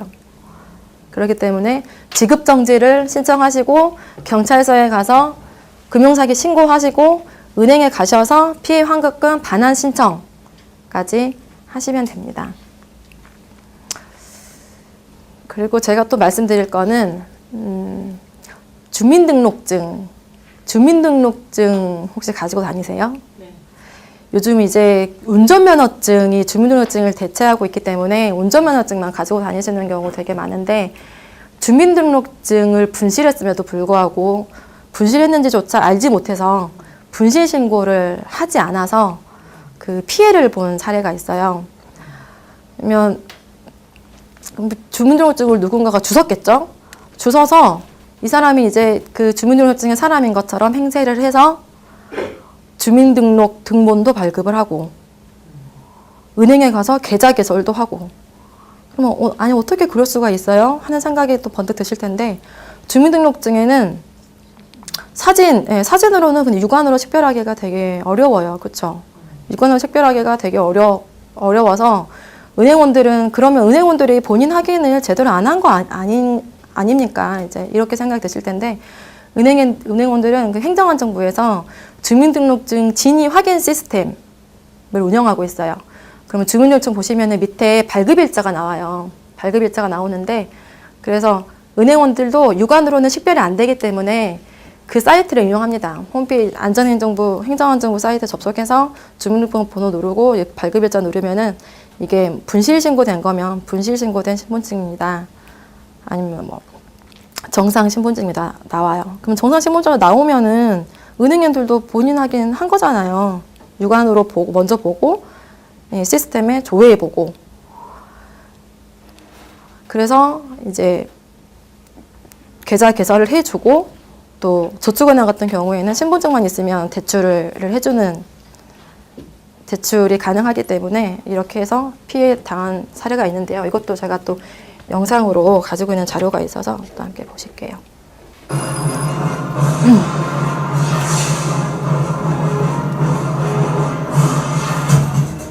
한 은행입니다.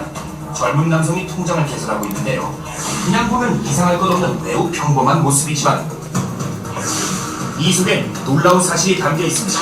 과연 당신은 무엇일까요? 당신의 명의가 도용되고 있다. 남의 명의로 천연비를 만든 건가요? 이야기를 듣기 위해 찾아간 곳은 한 대학교. 작은 거 하나를 잃어버렸는데 그게 3천만 원이라는 빚이 돼서 돌아왔더라고요. 지난 2009년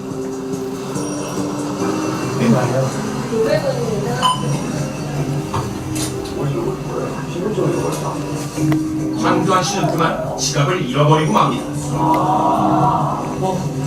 지갑 어디 갔지? 이것이 바로 사건의 시작이었죠. 얼마 후 황교안 씨는 다행히 지갑을 되찾았고 내용물을 대충 살펴본 후 뒤돌아섰습니다. 맞습니다. 맞습니다. 그로부터 약 1년 후 기현아! 이리 나와봐! 이게 다 뭐야? 야, 네가 무슨 돈이 들면서 이렇게 대출을 받았어? 내 이름 맞잖아. 이게 뭐예요? 대출 받았다고 온 거잖아! 아니 이게 웬 마른 하늘의 나이더라? 본인도 모르는 뜬금없이 대출이라니. 바로 1년 전 잃어버렸던 운전면허증이 모르는 누군가에게 도용된 것입니다. 피해 표현의 생각보다 어마어마했는데요. 인터넷으로 등본도 발급된 상태였고요. 휴대폰도 2개가 개통이 되고 통장도 2개가 개통이 됐어요. 업체에서 이제 대출을 받았더라고요. 피해 원금만 하더라도 2,200 넘고 2,500 정도. 최초에 첫 업체에서 통화를 당시에는 그때까지는 범인이랑 연락이 되던 상태였어요. 그래서 내가 방금 진짜 황교안 씨랑 통화를 했는데 당신은 누구냐? 라고 한 순간부터 이제 범인이 이제 발각됐다는 걸 알고 잠적을 한 거죠. 이후 집으로 나가드는 수많은 독촉장들, 본인이 빌리지도 않은 대출금을 갚으라는 것이었습니다. 날이 갈수록 피해 사실들은 하나씩 늘어가고 이 모든 일이 신분증 하나로 이루어졌다는 게 믿기지 않는 상황. 본인이 아니잖아요. 과연 정말 이런 일이 가능한 것인가요? 제작진은 비슷한 외모를 가진 다른 사람의 신분증을 들고 주민등록 등본과 초본을 발급해보기로 했습니다.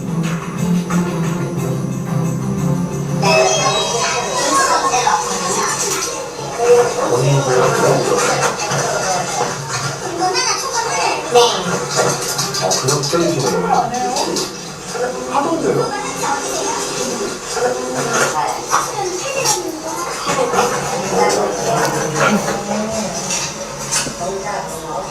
신분증 제시하면 단 몇 분 만에 서류를 발급받을 수 있었습니다. 이럴 수가. 이렇게 황교안 씨의 신분증과 주민등록 등본이 있으니 피의자는 당연히 통장 개설도 할 수 있었고요. 여러 곳에서 대출을 받았던 겁니다. 그러나 경찰 수사결과는 기소 유예. 다시 말해 법을 참을 수 없다는 거죠. 사건의 입증사항들은 거의 확인이 불가능하고요. 그래서 이제 그 수사상에 좀 어려움이 있고 기소 준비를 하는 경우가 좀 많은 것 같습니다. 신분증 분실이 가져온 엄청난 금전 피해. 직접 발로 뛰며 모은 친구들은 수포로 돌아가고 이제 황교안 씨는 업체들을 상대로 한 인사소에서 이기는 것만이 대출금을 갚지 않는 마지막 희망입니다. TV에서 광고만 봐도 대부업체 광고만 봐도 진저리가 날 정도로 너무 시달린 게 많으니까 전화만 오면 놀래서 세기도 하고 그랬어요. 이거 하나 잃어버린 게 그렇게 단순한 문제는 아니라고 이번에 배웠거든요. 너무 크게 3,500만 명의 개인정보가 이미 중국으로 넘어간 것으로 보고 35만 명의 개인정보가 고스란히 유출됐습니다. 개인정보 유출 위험이 도사리는 것 바로 인터넷상인데요. 도심석 공원, 동상에 적혀있는 것은 다름 아닌 주민등록번호. 이미 여러 사이트에 도용된 상태였습니다. 심지어 중국의 포털 사이트에는 한국인 주민등록번호가 공공연하게 거론돼 있었습니다.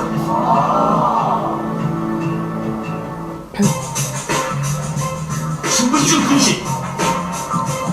그 위험성 얼마나 느끼고 계십니까? 실제 지갑에 들어있을 법한 것들을 만들어 놓고 시민들은 지갑을 되찾은 후 어떤 대처 방법들을 보여줄까 실험을 시작했습니다.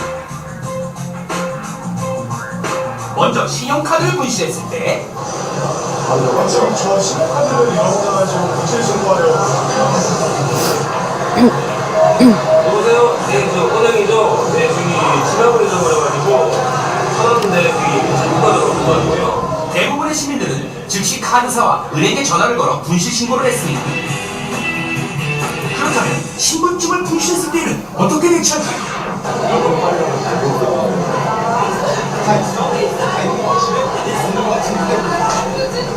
신분증 쓰면 경찰서에 먼저 신고를 해야지. 그렇죠. 경찰서도 한 가지 방법입니다. 제발 편하게. 네, 지금 빨리 달려가세요. 고고씨.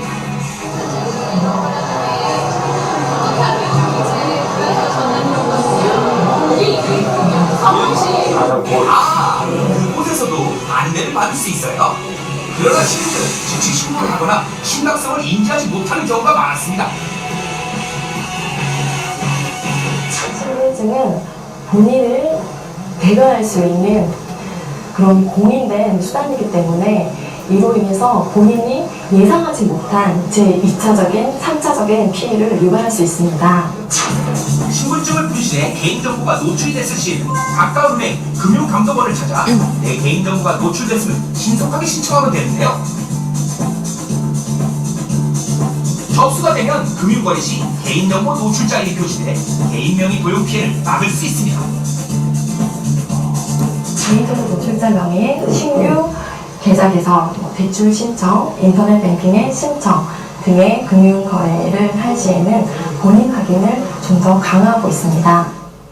이미 개인명의 도용 피해를 당했다면 금융감독원에서 무료로 운영하고 있는 상담센터에 네, 되게 좀 내용이 충격적이죠. 신분증을 하나 분실했을 때 이렇게까지 일이 퍼질 수 있다는 거를 근데 실제 발생한 일이에요. 이제 이렇게까지 퍼질 수 있기 때문에 운전면허증이든 주민등록증이든 분실한 경우에는 반드시 분실 신고를 즉각 하셔야 되고요. 신용카드 같은 경우도 물론. 근데 신용카드는 많은 시민들이 다 인지를 하고 있어요. 다 신용카드는 신용카드 분실 신고하는 걸 다 아시는데 신분증 분실 신고를 안 하시기도 하는데 또 재발급 하러 바로 가기는 귀찮잖아요. 귀찮으니까 또 한참 있다가 가시고 하시는데 그 사이에 또 무슨 일이 있을지 모르기 때문에 신분증 분실 신고도 주민센터, 아까 뭐 경찰청에 하셔도 되고요. 분실 신고도 반드시 하셔야 됩니다. 그리고 잠깐 여기 나온 아까 개인정보 유출자 그 사고 예방 시스템이라고 하는 거는요. 이거를 등록을 해놓을 수 있어요. 저희 금융감독원이나 아니면 은행 지점에 방문하셔가지고 내 좀 개인정보가 노출된 것 같아서 좀 불안하다. 요즘 또 작년에도 카드사에서 개인정보 유출이 있었잖아요. 물론 그 카드를 다 재발급 받으셨죠. 다 재발급 받으시면은 뭐 기존 카드는 다 소멸됐기 때문에 뭐 안전하시고요. 근데 이렇게 개인정보 노출자라고 등록을 해 놓으시면은 다른 사람이 오거나 아니면 내가 어떤 신규 거래를 할 때, 신규 거래를 하거나 대출 거래를 하거나 이런 거래를 할 때에는 다시 한번 확인하고 있어요. 이런 거래가 이제 못하게 되어 있거든요. 그러니까 개인정보 노출자 사고 예방 시스템이라고 해서 내가 개인정보 노출자로 등록을 되어 있으면 이제 신규 거래나 대출 신청 같은 게 안 되고요. 내가 하려고 하면은 내가 다시 개인정보 노출자로 등록한 거를 해지하고 내가 다시 해야 돼요. 그러니까 내가 해지하고 하는 게 좀 번거롭긴 하지만 나 말고 어떤 다른 사람이 내 신분증을 가지고 이런 거래를 못 하도록 막아놓는 거죠. 네. 그래서 혹시 그런 부분이 염려가 되시는 분들은 뭐 은행 지점에 가셔서 개인정보 노출자 사고 예방 시스템에 등록을 해달라고 말씀하시면은 등록을 해주시고 혹시 또 여러분 까먹고 계시다가 나중에 혹시 대출 거래 필요하셔가지고 대출 신청하시면은 또 그게 화면에 떠요. 개인정보 노출자 사고 시스템에 등록된 사람이어서 먼저 이거를 해지하고 이제 대출 거래할 수 있게 좀 이렇게 되어 있습니다.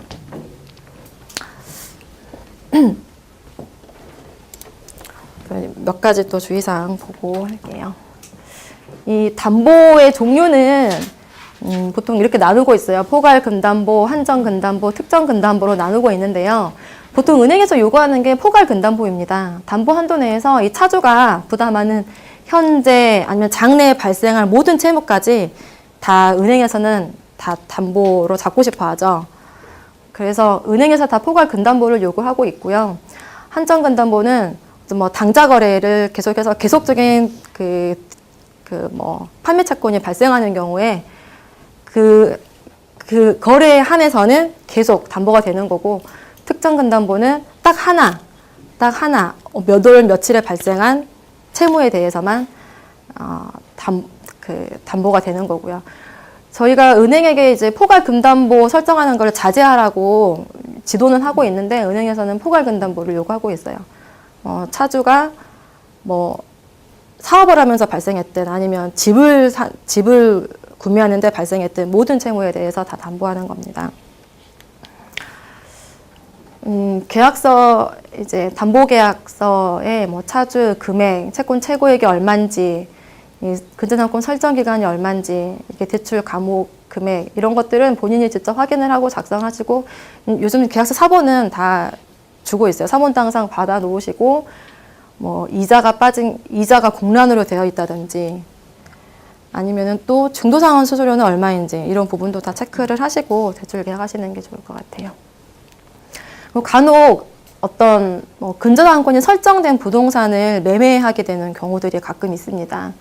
이런 경우에 이제 매수인의 입장이라고 하면은 담보 해지 시에 상환하여야 할 채무 합계액을 그 매매계약 체결 전에 은행으로부터 확인을 해놓는 거죠. 담보 해지하려면 그 상환해야 할 채무액이 얼마다. 그걸 이제 은행한테 확인을 받아두는 거예요. 또 매도인도 일단 지금 채무를 그대로 채무자가 채무 인수하는 경우라면, 매수인이 그대로 채무 인수하는 경우라면 그 채무 명의를 바꿔줘야 되잖아요. 채무 명의를 변경을 해야 추후 이제 연체에 대해서 책임을 묻지 않겠죠. 그 매수인이 이거를 채무를 그대로 인수를 할지, 아니면은 내가 혹시 더 저리로 돈을 대출할 수 있으면은 내가 일단 이거를 더 저리로 대출을 받아서 이거를 상환을 할지, 그러니까 정책자금 대출 등 이제 저리의 대출일 경우에는 채무 인수를 하는 게 그러니까 전주인이 쓰고 있는 대출이 저리의 대출이면은 채무 인수를 하는 게 유리할 것이고, 아닐 경우에는 그냥 신규 대출하는 경우가 보통 이제 대출 금리를 인하해 준다든지 이런 혜택이 있기 때문에, 차주가 대출 금리가 좀 비싸다고 하면은 그냥 신규 대출을 받아서 상환을 하고 본인이 이제 신규로 대출을 받아서 하는 거죠. 그래서 이제 특히 이제 매수인의 입장에서 계약 체결 전에 담보권자는 은행으로부터 매도인이 상환해야 할 금액을 정확하게 확인 받아 두시는 게 좋습니다. 요즘 통장에 비밀번호 적어 놓는 분들 이제 없으시죠? 예, 할머니, 할아버지들이 이제 통장에 비밀번호까지 다 적어 놓으시니까 피해를 많이 받는데요. 요즘 ATM기에서 이제 사기범들이 모자를 쓰고 돈을 인출하니까 이제 ATM기 앞에서는 모자를 쓰지 못하게 하자, 좀 이런 논의들이 또 있어요.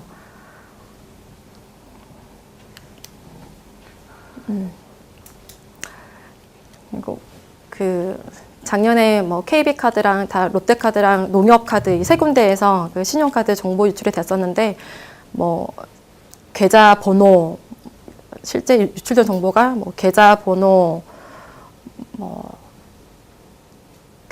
이체 계좌, 결제 계좌, 이런 것들 다 정보가 유출됐는데, 그래서 그때 이제 그 카드사 앞에서 카드 이제 다시 재발급 받으시려고 줄 길게 서 있고 그랬었어요. 재발급 받으시는 게 가장 안전하고요. 재발급 받으시는 게 가장 안전하고, 아직까지 그로 인한 피해는 발생하지 않은 걸로 알고 있어요. 그래서 그 피해가 발생하면 이제 카드사에서 다 배상하겠다라고 했었고요. 네, 펀드 투자의 장점은 투자자 입장에서는 적은 돈으로 투자를 할 수 있는 거고, 또 이제 펀드 매니저들이 운영을 하기 때문에 전문가가 운영을 하고, 이 펀드를 뭐 주식에 투자하기도 하고 또 채권에 얼마, 예금이 얼마 이렇게 다양한 금융 상품에 분산 투자하기 때문에 이제 위험이 더 적다라고 볼 수 있습니다. 하지만 펀드도 기본적으로는 실적 배당 상품입니다. 실적 배당 상품이기 때문에 투자 원금이 보장되지 않고요. 펀드 상품 가입하실 때는 금융투자협회에서 펀드별로 수익률 비교 공시하고 있어요. 그래서 혹시 뭐 여유자금이 있어서 펀드 가입하시면은 금융투자협회에서 수익률 비교해 보시고 뭐 3개월, 6개월, 3년 수익률 다 비교 공시를 하고 있거든요. 비교해 보시고 가입하시고 혹시 은행에 뭐 아까 이제 인당 5천만 원까지 예금자 보호가 되는데 인당 5천만 원이거든요. 그래서 뭐 예금 금리는 저축은행이 좀 더 높기 때문에 뭐 5천만 원까지 저축은행에 그 예금하셔도 좋을 것 같아요. 또 저축은행도 저축은행 중앙회가 있거든요. 그 상호저축은행 중앙회에서 또 저축은행별로 예금 금리도 다 비교 공시하고 있습니다. 그래서 그 비교 공시하는 거 이제 보시고 5천만 원까지 또 가입하시면 될 것 같고요. 또 신용카드는 이제 뭐 아시다시피 카드 회원이 카드사에게 카드 이용 대금을 납입하고 카드 가맹점에서 물건이나 서비스를 받고 카드 가맹점은 카드사한테 돈을 받고 이게 삼각관계로 되어 있는데요. 신용카드는 이제 본인의 소비 패턴에 따라서 나에게 가장 큰 뭐 부가 서비스까지 해서 가장 큰 뭐 혜택을 주는 카드를 선택하셔가지고 사용을 하시면 되고, 이 신용카드 사용하실 때는 그 신용카드 뒷면에 서명하는 것도 중요합니다. 카드 뒷면에 서명하는 거, 그다음에 카드 전표에 서명하실 때도 카드 뒷면에 있는 서명과 동일하게 서명하시고요. 이게 나중에 혹시 제3자에 의해서 부정사용되었을 때 카드사에서는 뭐 카드 분실신고일로부터 60일 이전에 부정사용 금액에 대해서 보상을 해주는데 과실상계를 다 해요. 과실상계를 카드 회원의 과실을 빼고 주는데, 만약에 카드 뒷면에 서명을 하지 않았다, 아니면 카드 뒷면에 서명한 것과 카드 전표에 서명한 게 다르다, 이러면은 다 카드 회원의 책임을 묻고 있어요. 묻고 있어서 이제 과실을 그만큼 더 상정을 하는 거죠. 카드 회원의 과실을. 또 분실신고를 언제 했는지, 분실신고도 카드사에 바로 하시면 되는데 또 한참 있다 하시면은 그 부정 사용한 금액은 보상을 못 받고 하시니까 분실신고 하시고 카드 서명이나 이런 것도 뒷면 서명하시고 전표에 서명하는 것도 맞게 다 서명을 하시면은 나중에 혹시 부정 사용 됐을 때 과실 책임을 더 적게 물을 수 있고요. 그리고 보통 우리가 이제 물론 요즘 주택담보대출도 많이 사용하시는데요. 그러면 어느 정도 요즘 뭐 대출도 뭐 빚이 나쁜 것만은 아니죠. 빚도 관리를 할 수 있는 범위 내에서, 자기의 소득 범위 내에서 빚을 관리를 해서 이제 사용하시면 되는데, 보통 그거를 퍼센티지를 어떻게 보고 있냐면 나의 소득에서 원리금 상환하는 거, 원리금 상환하는 게 한 25% 이내에 들게 하는 게 적정하다라고 보고 있어요. 나의 총 소득 중에 원리금 상환, 어떤 뭐 이 대출채무 상환하는 게 25% 정도. 이걸 넘으면은 너무 이제 생활이 힘들 수 있고 25%가 적정한 수준이다라고 보고 있습니다. 제가 이제 여기까지는 다 이제 설명을 드린 것 같고요. 그럼 이상으로 수업 마치도록 하겠습니다. 네, 고맙습니다.